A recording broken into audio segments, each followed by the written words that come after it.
اعوذ باللہ من الشیطان الرجیم، بسم اللہ الرحمن الرحیم۔ السلام علیکم، آپ دیکھ رہے ہیں تیسرا ویلاگ اور میں ہوں ادریس الرحمان۔ آج ہے 8 دسمبر 2022۔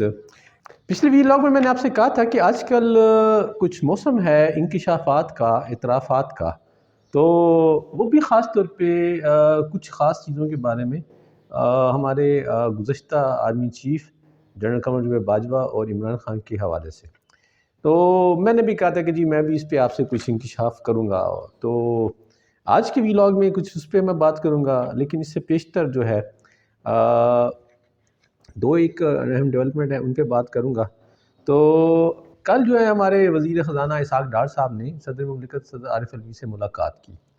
یہ ملاقات دن دہاڑی ہوئی، مطلب اعلان ہوئی، میڈیا میں اس کا ذکر بھی ہوا، ٹیلی ویژن کے لیے فوٹیج بھی آئی اور ایوان صدر سے اعلامیہ بھی جاری ہوا۔ تو اس خبر کو، اس ملاقات کو بہرحال بڑا اہمیت دی جا رہی ہے۔ جو ایوان صدر کا اعلامیہ آیا کہ جی وزیر خزانہ صدر مملکت سے ملے اور ان کو ملک کی معاشی صورتحال کے حوالے سے انہوں نے مطلب صورتحال سے آگاہ کیا۔ کیا مطلب، اب میں آپ کو بتاتا ہوں کیا اصل خبر کیا ہے۔ کیا وزیر خزانہ صدر مملکت کو یہی بتانے گئے کہ ملک کے حالات ٹھیک نہیں ہے؟ تو دوسرے الفاظ میں یہ بتانے گئے تھے کہ جی میری نالائکی ہے، میں لندن سے آیا تھا، ابھی میرے جو تھے اشتہاری بھی میں تھا، تو پرائم منسٹر کے جہاز میں بیٹھ کے میں اسلام آباد آ گیا تھا اور آتے ہی میں وزیر خزانہ بن گیا تھا، اور جناب صدر صاحب آپ ہی نے میرا حلف لیا تھا، تو اب میری نالائکی ہے جی ملک کے اکانومی کے حالات ٹھیک نہیں ہوئے۔ یہ بات تھوڑی کرنے گئے تھے، یہ تو دیکھیں، یہ تو بات آپ کو مجھے بتانے کے لیے کہ جی وزیر خزانہ کیوں ملے، اصل تو اور چیزیں تھیں۔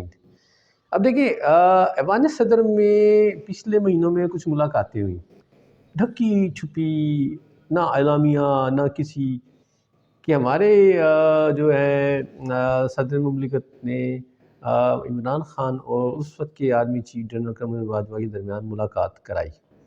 تو وہ ملاقات کا نہ تو اعلامیہ آیا، تو اب بھی مطلب ایسی ملاقات ہو سکتی تھی۔ اسحاق ڈار صاحب جو ہیں وہ مطلب رات کے اندھیرے میں جا سکتے تھے، یا بتا دیا جاتا بھئی اعلان میٹنگ نہیں ہے، نہ اعلامیہ جاری ہوتا، نہ فوٹیج آتی۔ تو یہ بیسیکلی سمبولک ہے، اس کی بڑے معنی ہے کہ اس کا مطلب یہ ہے کہ جو ہمارے صدر مملکت ہیں وہ پی ٹی آئی کو ریپرزینٹ کرتے ہیں، تو یہ گورنمنٹ اور پی ٹی آئی کے درمیان جو ہے یہ ڈائلاگ ہے، کچھ باتیں ہیں، اور یہ بیک ڈورس نہیں ہے، یہ اعلان ہے۔ کیونکہ پچھلے 26 نومبر کو خان صاحب نے پنڈی میں ایک ریلی کی اور وہاں اسمبلیوں کے توڑنے کا اعلان کیا۔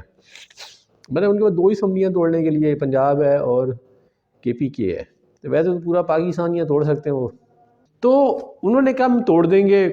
تو پھر اس کے بعد ایک ہلچل مچی، اب سکوت ہے، مطلب پھر یہ کہا گیا کہ جی ہم عدم اعتماد لے آئیں گے پنجاب میں، پھر یہ کہا گیا زرداری صاحب پنجاب میں آگے بیٹھ گئے ہیں، جی حکومت کی تبدیلی ہوگی، پی ٹی آئی کو باہر ہوگا۔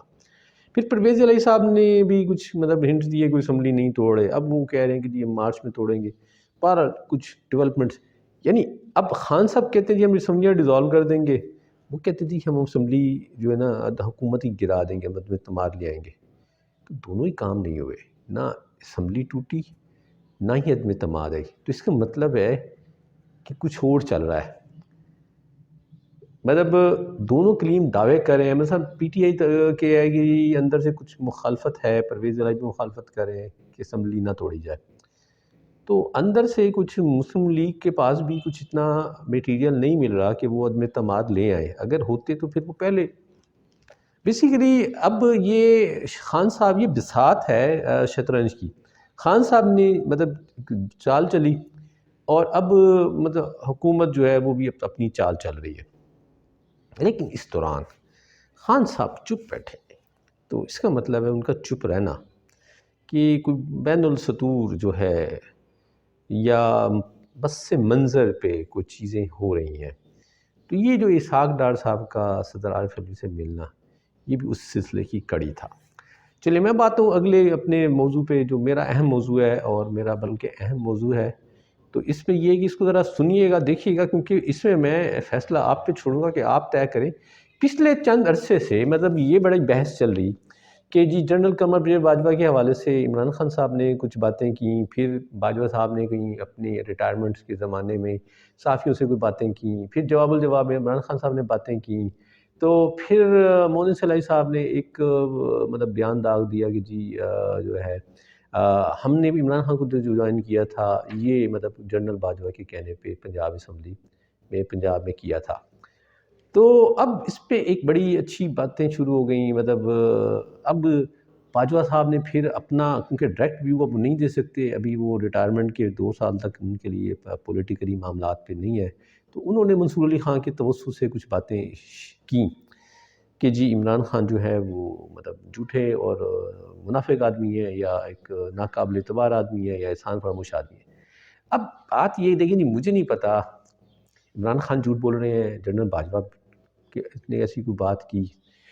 میں آپ کے سامنے کچھ مطلب یہ جو میرا انکشاف ہے نا، یہ میرا انکشاف کوئی گوسپ پہ مبنی نہیں ہے، بلکہ اسٹیبلش فیکٹس پہ ہے. یعنی اب 3 سال کے بعد ہم ان واقعات کو دیکھیں تو میں ڈاٹس ملاتا ہوں، آپ اس سے تصویر بنائیں، آپ کو یقینی طور پہ بہت کچھ سمجھ آئے گا. مطلب جنرل باجوہ کی جو مدت ملازمت تھی یہ ختم ہو رہی تھی 28 نومبر 2019 کو. ٹھیک ہے جی. تو اگست کے مہینے میں عمران خان صاحب نے مطلب ملاقات میں یا کہیں مطلب ایک کمیونیکے ایک باقاعدہ طور پہ بتایا گیا کہ جی جنرل باجوہ کی مدت ملازمت میں 3 سال کی توسیع کی جا رہی ہے. یعنی ابھی 3 مہینے ان کی مدت میں باقی تھے، تو اس کو علل اعلان بتایا گیا کہ 3 سال کے لیے ان کی مدت میں اضافہ کیا جا رہا ہے. اچھا، اسی اگست کے مہینے میں، یہ 2019 میں بات کروں، چیئرمین سینٹ جو اپنے ہیں صادق سنجرانی صاحب، ان کے خلاف ایک عدم اعتماد پیش ہوئی. یہ عدم اعتماد جو ہے Muslim League Nawaz, Peoples Party, J U I Fazl ur-Rehman اور بلوچستان سے تعلق رکھنے والی پارٹیوں پر تھی. صادق سنجرانی کے خلاف عدم اعتماد ہوئی اور حسب زنجو صاحب کو چیئرمین سینٹ کا امیدوار بنایا گیا. تو پہلے مرحلے میں یعنی صادق سنجرانی صاحب کے خلاف اعتماد ہونی تھی. تو اچھا اسی ٹائم پہ نا مطلب انہوں نے کوئی کوشش کی، شبلی فراز مولانا فضل الرحمان سے ملے، کچھ اور لوگوں سے ملے کہ جی آپ، اچھا انہوں نے وہ تھے ایک مانڈی والا، نام برا مجھے مس ہو رہا ہے، مانڈی والا، وہ تھے ڈپٹی چیئرمین سینٹ تھے. یہ پیپلز پارٹی سے ان کا تعلق ہے. ان کے خلاف بھی پی ٹی آئی نے اور جو ان کے اتحادی تھے انہوں نے بھی ایک عدم اعتماد ڈال دی. تو وہ جو ہے جب یہ ساری ہوئی تو انہوں نے کہا کہ بھئی آپ بھی عدم اعتماد، تو مولانا فضل الرحمان نے کہا نہیں اٹس ٹو لیٹ، آپ بہت لیٹ ہو گئے. تو بہرحال خیر عدم اعتماد ہوئی، تحریک پیش ہوئی، 64 ارکان تحریک کی حمایت میں کھڑے ہو گئے. پھر اس کے بعد طریقہ کار یہ کہ خفیہ رائے شماری ہوتی ہے، تو خفیہ رائے شماری ہوئی تو 50 صرف ووٹ نکلے عدم اعتماد میں، اور یوں یہ عدم اعتماد فلاپ ہو گئی. اچھا پھر پیپلز پارٹی کے جو تھے مانڈی والا صاحب تھے، ان کے خلاف جو عدم اعتماد تھی وہ بھی فلاپ ہو گئی. 4 اکتوبر کو مولانا فضل الرحمان نے اعلان کیا کہ وہ جو ہے آزادی مارچ کا اعلان کر رہے ہیں، اور آزادی مارچ کراچی سے شروع ہوگا. یہ 27 اکتوبر کو کراچی سے شروع ہوگا اور 31 اکتوبر کو اسلام آباد پہنچے گا. اس سے پیشتر مولانا فضل الرحمان 2018 کے الیکشن کے بعد سے مہم چلا رہے تھے، اور انہوں نے مطلب میں اس وقت آپ کو بریف بتا رہا ہوں، یہ تو بڑی لمبی چوڑی بات ہے. انہوں نے بہرحال انہوں نے آزادی مارچ شروع ہوا اور اسلام آباد پہنچ گیا. 13 نومبر کو آزادی مارچ ختم ہو گیا، اور پھر اس پہ پلان بھی بنایا کہ دھرنے دیں گے. 19 نومبر کو میاں محمد نواز شریف مطلب ان کی عدالت تھی، ان کی رپورٹس تھیں، یہ معاملہ اسلام آباد ہائی کورٹ، پھر لاہور ہائی کورٹ، اور پھر جناب پنجاب حکومت سے ہوتا ہوا تھا وہ ہوا کہ جی میاں صاحب کو 4 مہینے کی غالباً یا اس عرصے کے لیے بیل دی گئی، وہ علاج کے لیے جائے، تو میاں صاحب ملک سے باہر چلے گئے. یعنی یہ ہے 19 نومبر. اس سے پیشتر مولانا فضل الرحمان کا دھرنا ختم ہوا 13 نومبر کو. ٹھیک ہے جی. پھر ابھی نومبر ہی چل رہا تھا، ابھی نومبر ختم نہیں ہوا تھا. آرمی چیف صاحب کی جب ایکسٹینشن کا ٹائم شروع ہوا، یعنی 28 کو وہ ریٹائر ہو رہے تھے، تو 27 کو ایک ریاض راہی نام صاحب ایک وکیل ہیں، وہ سپریم کورٹ آف پاکستان میں پہنچ گئے اور انہوں نے اس ایکسٹینشن کے اوپر ایک درخواست ڈال دی. پھر عدالت نے فوری طور پر معاملے کو ٹیک اپ کیا، سماعت شروع ہوئی، تو انہوں نے درخواست دی میں واپس لیتا ہوں، تو سپریم کورٹ کے چیف جسٹس جو اس وقت تھے آصف سعید کھوسہ، انہوں نے درخواست واپس لینے سے روک دیا اور انہوں نے آئین کے آرٹیکل 184(3) کے تحت اس درخواست کو ٹیک اپ کیا، اور اس درخواست پہ انہوں نے دیکھا کہ جی حکومت کے پاس، بلکہ انہوں نے آرمی چیف کی توسیع کو سسپینڈ کر دیا کہ حکومت کے پاس یعنی پرائم منسٹر کے پاس ایسا کوئی اختیار نہیں تھا کہ جس کے ذریعے وہ آرمی چیف کی 3 سال کی توسیع کر سکیں۔ تو پھر وہ نوٹیفیکیشن پہ گئی، معاملہ تھوڑا لمبا ہوا، بہرحال ultimately supreme court of Pakistan نے 2-3 دن کی پروسیڈنگ کے اندر ہی ایک تو آرمی چیف کو 6 مہینے کی ایکسٹینشن دی، اور اس شرط کے ساتھ کہ گورنمنٹ آف پاکستان جو ہے وہ ایک قانون سازی کرے گی، آئین جو ہے آرمی ایکٹ میں ترمیم کرے گی، اور کورسپونڈنگلی شاید کوئی آئینی ترمیم بھی تھی کہ جس کے ذریعے مطلب وہ آرمی چیف کی مدت ملازمت میں توسیع کو قانونی تحفظ ہوگا۔ اگر یہ نہ کر سکی 6 مہینے میں تو آرمی چیف کی مدت ملازمت جو ہے وہ ختم ہو جائے گی، یعنی وہ آگے نہیں چلے گی۔ اسی بابت 16 دسمبر کو 2019 کو سپریم کورٹ آف پاکستان نے اپنا تفصیلی فیصلہ دیا، جس میں ساری وجوہات کو جائزہ لیا۔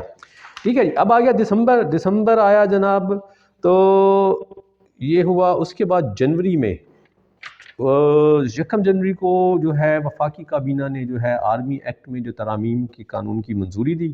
7 اور 8 جنوری 2020 کو جو ہے آرمی چیف کی توسیع کے بارے میں جو قانون تھا، بلکہ آرمی چیف میں 3 قانون تھے، آرمی چیف بھی تھے، ایئر چیف بھی تھے، نیول چیف بھی تھے، ان کی تینوں کی توسیع کے بارے میں 3 قوانین جو ہے قومی اسمبلی اور سینٹ سے پاس ہو گئے۔ اچھا، یہ بڑی مزے کی بات یہ تھی کہ ان قوانین کو پاس کرنے کے لیے حکومت کے پاس عددی میجورٹی نہیں تھی۔ قومی اسمبلی میں تو ہو جاتے تھے، سادہ تھے، لیکن سینٹ میں نہیں تھے۔ تو بڑی مزے کی بات یہ ہے کہ نہ مسلم لیگ نواز نے اس کی مخالفت کی، پیپلز پارٹی نے شروع میں اس کی مخالفت کی تھی، اور انہوں نے کچھ ایک امینڈمنٹ اس میں شامل کی تھی کہ جی یہ توسیع 6 مہینے کی ہونی چاہیے، اور اگر اس کے بعد اگر ضرورت پڑے یا آگے بھی کہیں ضرورت پڑے تو یہ معاملہ پھر پرائم منسٹر کی ثوابدید کا نہیں بلکہ پارلیمنٹ سے مشروط کیا جائے۔ لیکن حیران کن طور پر وہاں بھی یہ ترمیم واپس لے لی گئی۔ اس قوانین کو پاس کرنے میں پی ٹی آئی، مسلم لیگ نواز اور پیپلز پارٹی نے بھرپور شرکت کی۔ جے یو آئی اور جماعت اسلامی نے اور محسن داور اور جو ان کے ساتھی تھے علی وزیر، انہوں نے ان کی مخالفت کی اور شاید بائیکاٹ بھی کیا۔ تو اس وقت اس کو بڑا تعبیر کیا گیا، دیکھیں جی عظیم تر قوم کے مفاد میں یہ ساری پارٹیاں اکٹھی ہو گئی ہیں۔ پھر جناب اعلیٰ پی ڈی ایم بن گئی، پی ڈی ایم بنی، پی ڈی ایم نے حکومت کے خلاف کوئی مہم شروع کی۔ تو کوئی 16 اکتوبر 2020 کو گوجرانوالہ میں میاں محمد نواز شریف نے لندن سے خطاب کرتے ہوئے جنرل جو ہے قمر جاوید باجوہ اور D G I S I پہ الزام لگایا کہ عمران خان کی ان کی حکومت کو گرانے میں اور عمران خان کی حکومت بنانے میں جوڑ توڑ کرنے میں یہ دونوں جنرل ملوث ہیں۔ ٹھیک ہے جی، اب اس پی ڈی ایم کی تحریک میں ان کا تھا کہ جی یہ فائنلی جو ہے نا استعفے دیں گے۔ تو ان استعفوں اسی پی ڈی ایم کی ریلیوں کے دوران 15 نومبر 2020 کو گلگت بلتستان میں الیکشن ہوا، تو بلال بھٹو زرداری نے وہاں بڑا اچھی کمپین چلائی، اور اس کی دیکھا دیکھی مریم نواز صاحبہ بھی گئیں۔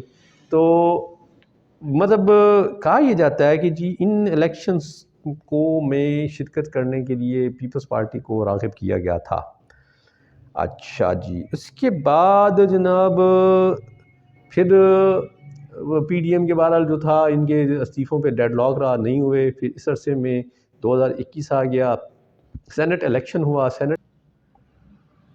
3 مارچ 2021 کو سینٹ الیکشن ہوتے ہیں، اور سینٹ الیکشن میں صوبوں سے سینیٹر منتخب ہوتے ہیں۔ تو اسلام آباد کی سیٹ پہ سے 2 سینیٹر ہوتے ہیں، تو ایک مرد ہوتا ہے، ایک عورت کی سیٹ ہوتی ہے۔ تو مردوں کی سیٹ پہ پی ڈی ایم کہہ دیں کہ اس کے متفقہ امیدوار جو یوسف رضا گیلانی تھے، اور حکومتی طرف سے حفیظ شیخ تھے، اور حیران کن طور پر یوسف رضا گیلانی جیت گئے۔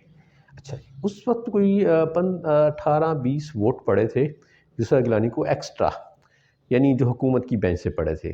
لیکن مزیداری کی بات یہ ہے کہ اسی وقت جب وہ خاتون امیدوار کے چناؤ ہوا، تو پھر پی ڈی ایم کی مشترکہ امیدوار جس کا تعلق مسلم لیگ نواز سے تھا، اس کو اتنے ووٹ پڑے جو کہ پی ڈی ایم کے پاس تھے، اور اس سیٹ پہ پی ٹی آئی کی حمایت یافتہ خاتون جیت گئیں۔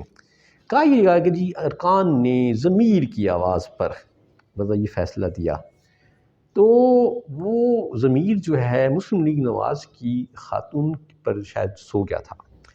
اچھا، اب اس زمانے میں یہ ایک تاثر بنا کہ زرداری صاحب کو اکوموڈیٹ کیا گیا ہے، کیونکہ پی ڈی ایم جو ہے وہ مطلب پی ڈی ایم میں ہارڈ لائنر تھے، مولانا فضل الرحمان اور میاں نواز شریف، یہ استعفے دینا چاہتے تھے اسمبلیوں سے، زرداری صاحب ان کو روک رہے تھے، تو یہ شاید زرداری صاحب کو اس کا صلہ دیا گیا جو انہوں نے، کیونکہ اسمبلیاں توڑے جانے سے پورا نظام جو ہے وہ استعفے دینے کا سے مطلب وہ پورا نظام جو ہے پولیٹیکلی تھوڑا مطلب ایک وہ ہو جاتا، الجھ جاتا۔ تو اچھا، اس کے بعد پھر خان صاحب نے جناب کچھ دن گزرے، 6 مارچ کو قومی اسمبلی سے اعتماد کا ووٹ لیا، پھر ان کے ووٹ دوبارہ ہو گئے۔ تو کہتے ہیں کہ جب جو فون آئے تھے ان اراکین کو کہ تم نے یہ ووٹ دینا، انہیں کو پھر فون گئے کہ آپ نے خان صاحب کو ووٹ دینا ہے۔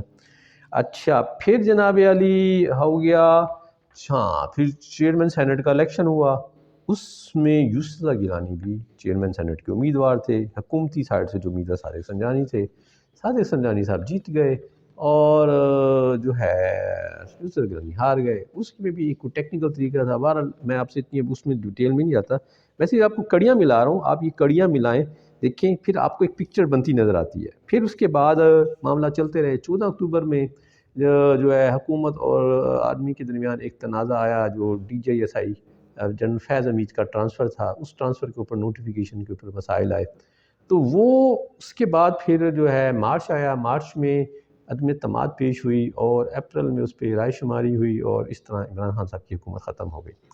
تو اب اگر آپ ان ساری چیزوں، اس کے بعد پھر یہاں کہانی ختم نہیں ہوئی، کہانی پھر اس کے دوران جو ہے، اس عدم اعتماد کی تحریک کے دوران چودھری شجاعت نے جو ہے وہ حمایت کر دی اس کی پی ڈی ایم کی، اور جو ان کے وزیر تھے عمران خان کی کیبنٹ میں، چیمہ صاحب، چیمہ تو چیمہ صاحب نے استعفیٰ دے دیا، اور چودھری شجاعت نے مطلب ملاقات کر لی ان کے ساتھ جو ہے۔ پھر اس کے کچھ ابھی دن ہی گزرے تھے کہ چودھری پرویز الہی وہ پنجاب سے پی ٹی آئی کے جو ہے وہ سی ایم کے امیدوار بن گئے۔ تو اب اگر آپ ان تصویر کے ڈاٹس کو ملائیں تو آپ کو شاید بہت کچھ سمجھ آ جائے گا کہ ان مطلب معاملات میں عمران خان صاحب کیا کہہ رہے ہیں، اور جنرل باجوہ صاحب کیا کہہ رہے ہیں، چودھری پرویز الہی صاحب کا کیا کردار ہے، اور اس وقت کی D G S I general Faiz Hameed کا کیا کردار ہے۔ تو فیصلہ میں آپ پہ چھوڑی جا رہا ہوں کہ آپ ان کڑیوں کو دیکھیں، اور دیکھیں کہ کون جو ہے اپنی بات پہ صحیح ہے۔ ٹھیک ہے، یہ تھا آج کا ویڈیو، خوش رہے، باز السلام۔